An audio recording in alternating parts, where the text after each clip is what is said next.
បាទសួស្តីដល់អ្នកគ្នាបាទគុំវីដេអូផាទីខ្ញុំនេះខ្ញុំប្រាប់ពីរបៀបក្នុងការតម្លើង Figma បាទអញ្ចឹងដើម្បីតម្លើង Figma បានយើងចូលទៅកាន់ browser មួយណាក៏បានដែរតែត្រូវខ្ញុំចូលទៅកាន់ Chrome ទៅខ្ញុំវាយ Figma តើមកយើងឃើញ website official វិញលើគេthìយើងចូលមកចឹងមកដល់នេះយើងនឹងឃើញចូលទៅវាមានពាក្យ login មាន contact process get fit for free បាទអញ្ចឹងតែយើងអត់ទាន់មាន account ទេយើងអាច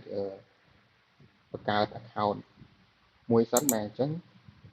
យើងអាចដាក់ email យើងចូលចេះឬមួយក៏យើងអាចភ្ជាប់ទៅជាមួយ Google ហ្មងអញ្ចឹងក៏បានដែរបាទអញ្ចឹងពេលយើងមានហើយយើងគ្រាន់តែចុចទៅតាមវារហូតទៅគឺយើងបង្កើត account នេះបានហើយបើយើងមានស្រាប់យើងអាចចុច login នេះគឺ login ជាមួយ email password យើងអញ្ចឹងទៅក៏បានដែរបាទហើយថ្ងៃនេះយើងអាចចុចឲ្យអ្នក like create add one នេះដូចតាមមិញដែរទេបាទអញ្ចឹងដើម្បីទៅឡើង software បានយើងធ្វើការ scroll បាទ scroll មកក្រោមរហូតមក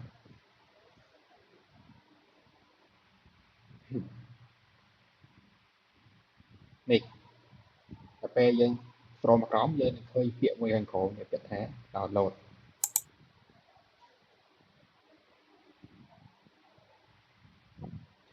អញ្ចឹងតែប៉ុន្តែយើងអាចប្រើនៅក្នុង website direct ក៏បានដែរប៉ុន្តែគ្រាន់តែថាប្រើក្នុង website គឺវាបេះទៅលើ